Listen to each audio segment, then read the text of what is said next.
Hello and welcome to Weaving the Magic. This is Kelly, and I was inspired to create this video today about the Lover's card, Major Arcana number 6 in the Tarot, and really deep dive into the symbolism, the meaning, the archetype of the Lovers within the mastery journey, within the self discovery journey, within the Fool's journey, and really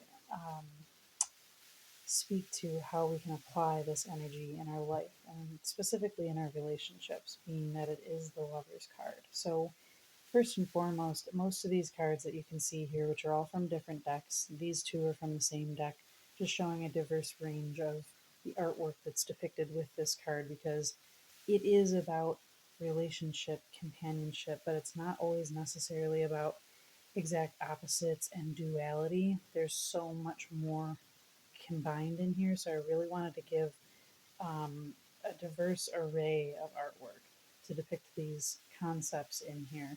And even this one is the only one that doesn't actually have figures. This is from the Body Tarot. So to really just jump in and dive in, the Lover's card comes at a point in the story of the tarot where we've embarked on the journey, we've gotten our tools, we have like a fathering and a mothering sort of energy about us, and we've also started to learn from the world around us.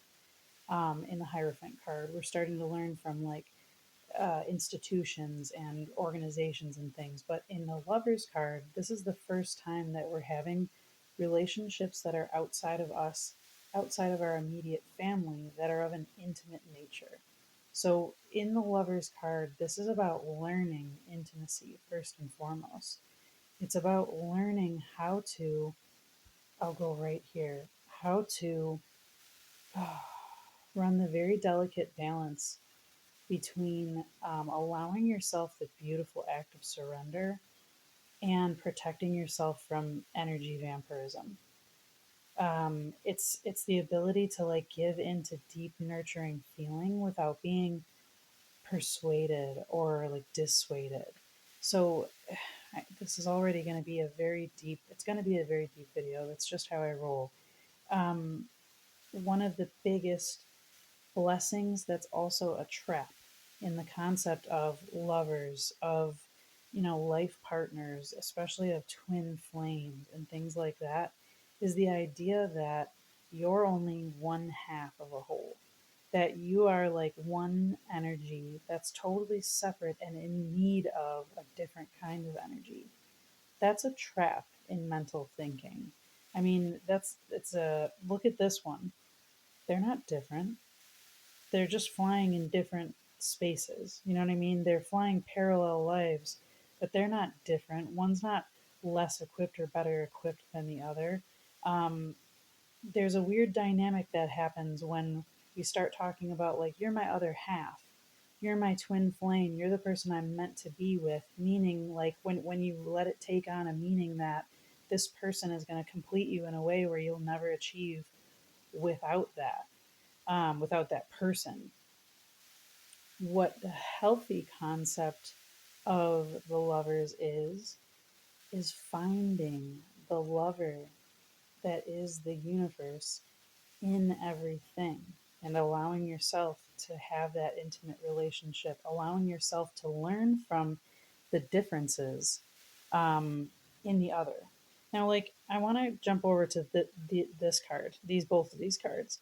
In both of these cards, which are same gendered relationships, one of them is in the act of allowing itself to be held and supported by the other, because that's the dynamic.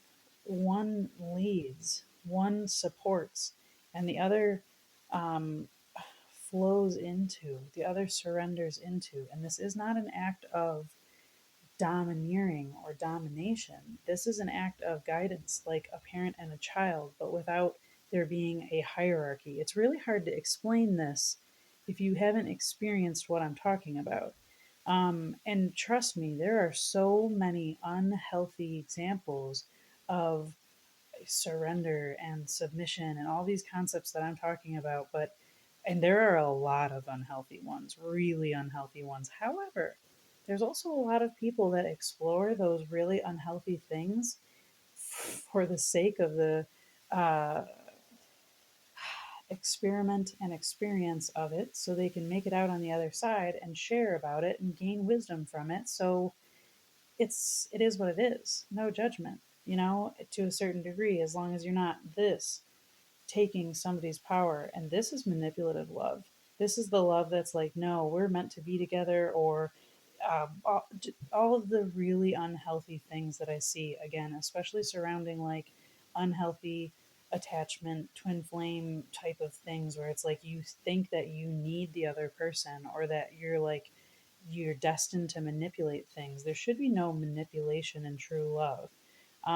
There is trust, so that you can allow yourself to be held, so that you do trust the leadership. And what this starts with is here, this first one. So, this is from the body tarot. Again, this is the ear. This is all about relationships. You can't have a healthy relationship unless you can listen. And you can't have a healthy relationship with yourself unless you can listen to yourself. Are you hearing yourself? Are you speaking to yourself? How kindly are you speaking to your partner? Are you listening to what your partner's saying? Are they speaking kindly to you? Everything comes back to this. What are you hearing? What are you being held in frequently? No, that's not what I want to say. What is the frequency you're being held in? Like when you listen to music, that frequency surrounds you. It's bouncing all around your ears, it's coming into your ears.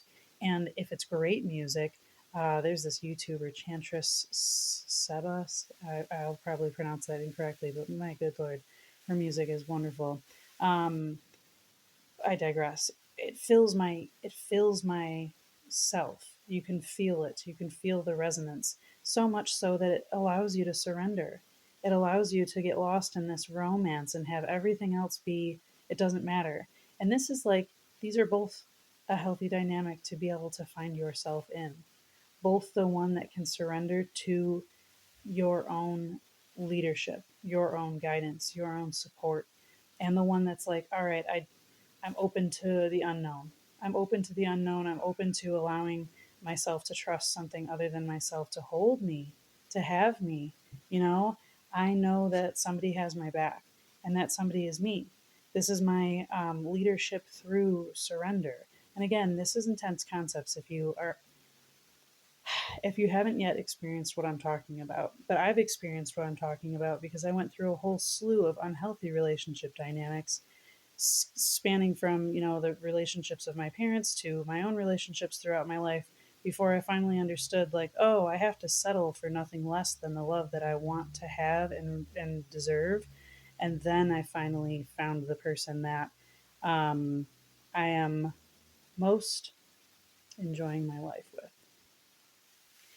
Um, but it's easy to be swayed, and it's easy to think that, you know, the grass is always greener or something like that.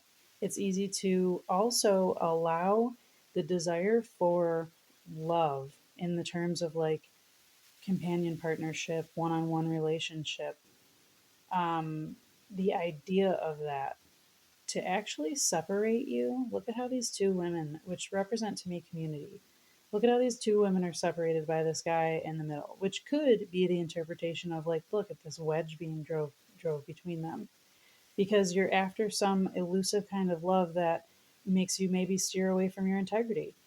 That's like a pitfall. Look at this snake down here, like whispering things, slithering around in the grass. Now, it doesn't have to be taken that way. That love always has to. This is what brings me to the point of sometimes love can be a toxic distraction to chase. Because if you're seeking fulfillment and completion in a third party outside of yourselves, outside of your own masculine feminine dynamic balance, if you need that in order to feel complete, if you need something outside of you, that's really disempowering. And it sets you up to be able to have love like ripped right away from you. Like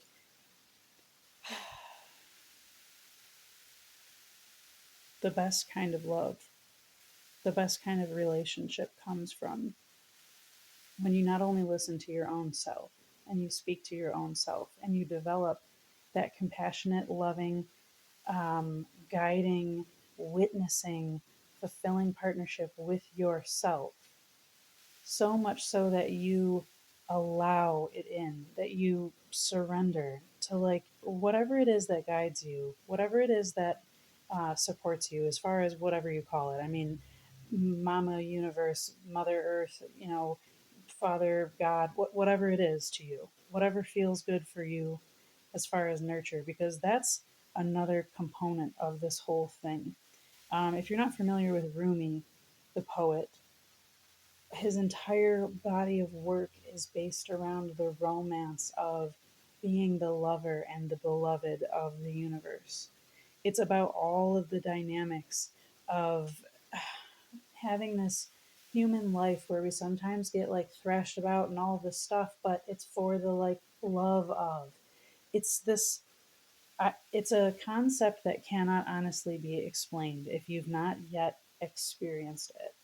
And what I want to say is if you're watching this card reading because you've not yet found the love of your life and you're looking for that fulfillment and you feel like you're waiting for a person to provide that to you, I I hope that you turn inward on your search and personify pieces of yourself. Who is your inner masculine archetype? Who is your inner feminine archetype? And um, if you're not into the binary, it doesn't even matter because it's not about those energies. So if feminine and masculine don't work for you, who is your inner leader and who is your inner disciple, right? Who is the one that who's the stage and who's the dancer? Who's the stability and who's the artist? Like, personify it in whatever dualistic way that you can that allows both of those opposing energies to be alive in your life, and allow that relationship to blossom. Nurture that relationship in your life. Commit to yourselves in that way, and you will find your harmonious frequency match. You'll find the birds of a feather that want to flock together, and you'll find them when you're at a healthy point that you are capable of speaking your needs, asking to get them met, and hearing when someone's unwilling to do so. And when you're capable of listening to yourself and hearing constructive criticism and receiving feedback of how someone would like to be loved differently. Some people want to be touched in a certain way, and some others maybe not so much. If you can't communicate that stuff, this intimacy is a trap. This intimacy is painful. This is lockdown. This is holding against your will. This is like a restriction. It all comes down to the ability to communicate what it is, what level of like surrender and submission you're capable of, and what feels like, you're clawing into me and there's like manipulation or life force energy being sucked away. Gemini is the zodiac associated with the Lovers card, and Gemini, at best, some of the attributes are divine curiosity, playfulness, the eyes of a child, really like seeing things from a very experimental, experiential, innocent way, which is beautiful in every sense of the word. Between, I will emphasize, two consenting adults, everything that you want to experience is fair play between two consenting adults. And anything beyond that is not. The worst case of Gemini is two facedness. It's the dualism of pretending you're one thing and being another. This is like covert narcissism, and I care so much about you, but behind the scenes, I'm talking about your back. Or I tell you, I love you, yes, everything's good, no, there's no problems. And then in the background, I'm actually complaining and unhappy and not speaking my truth about what I need from our relationship and where I'm, not being supported. But again, the thing is, if we are entering relationships not knowing how to care for both ends of ourselves, or all capacities of ourselves, or all components of ourselves, we need to be open to learning how the other in relationship becomes a mirror of who we are, showing us where we could change, alter, improve, grow, break down, break through, where we're resisting, what we're resisting. And through those triggers, we'll be able to discern two things. A, is this person triggering me into growth and expansion and supporting me while they're doing it, whether they're doing it consciously or not? Or is this person triggering me because they're getting a rise out of me, or they're getting something from me? You know, like, you'll be able to discern those things if you're also trying to develop a deep relationship with yourself and not just the other person. There's very little fulfillment to be had in relationships if you don't have fulfillment in the relationship with yourself. And that's a really hard truth. Not sustainable long term, anyways. Sure, there's tons of instant gratification in relationships, and then they end, and then there's pain, and then there's another relationship and more instant gratification. And that's a cycle of seeking that is not enjoyable for anyone. And it just leaves more energy vampires with deep, dark, God shaped holes in them, sucking the life force out of people, turning this vulnerable, beautiful desire to surrender to love into like a need to protect myself, and into a need to like shield myself. When really what it comes down to, again, is like, what do I need? Listen to yourself, listen to your body. What do I want most in a relationship? What makes me feel safe? What makes me feel seen? What do I want to be? And not just chase after this elusive picture of like, whatever the relationship thing is supposed to look like, air quotes.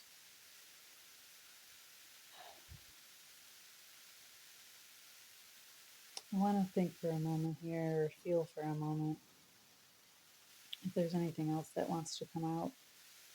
It's interesting. I don't have the Pamela Coleman Smith artwork out in this card. There generally is like an angelic type of figure, and it's kind of represented here in these wings up above. And then this guy kind of serves the same purpose, and so does the mountain. Um, and here, this is kind of like the red thread of fate almost, where it's like, yes, that's what I want to say. I believe in soul contracts, and I believe in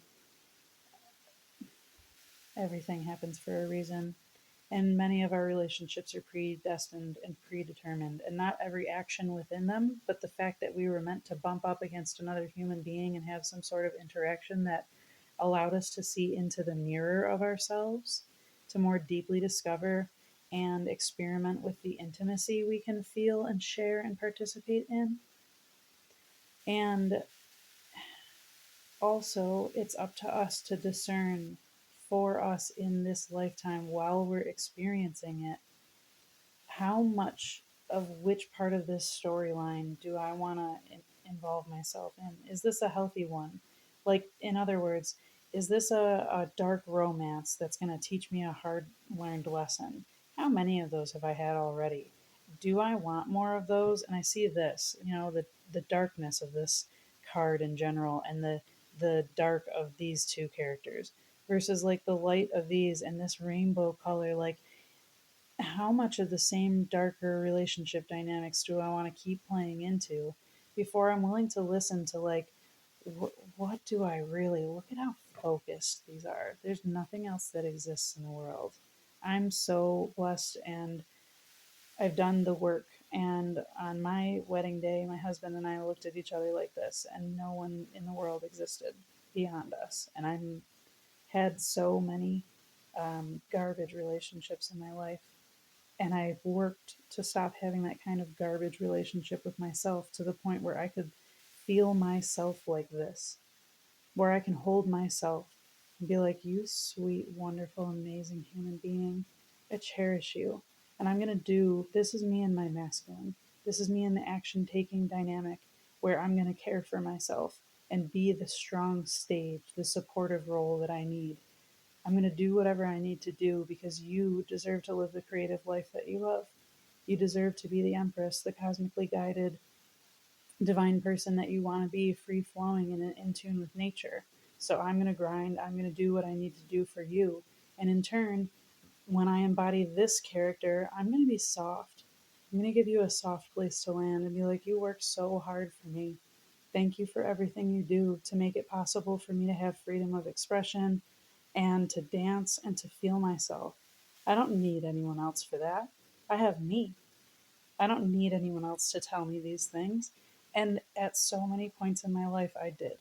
I absolutely did. We're kind of raised in this society to seek external solutions for everything, including the love that we weren't allowed to receive from our parents, which is a whole another topic that I ramble into in many of my other videos.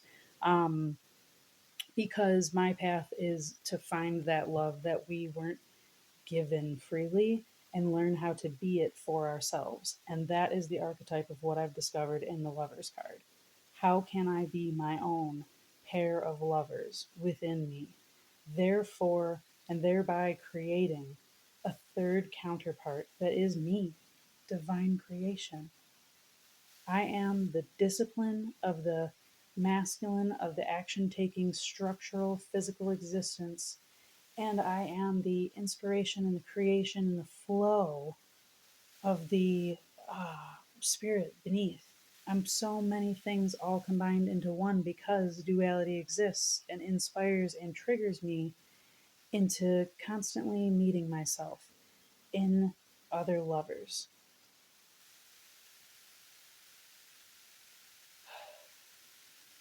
Is there anything else?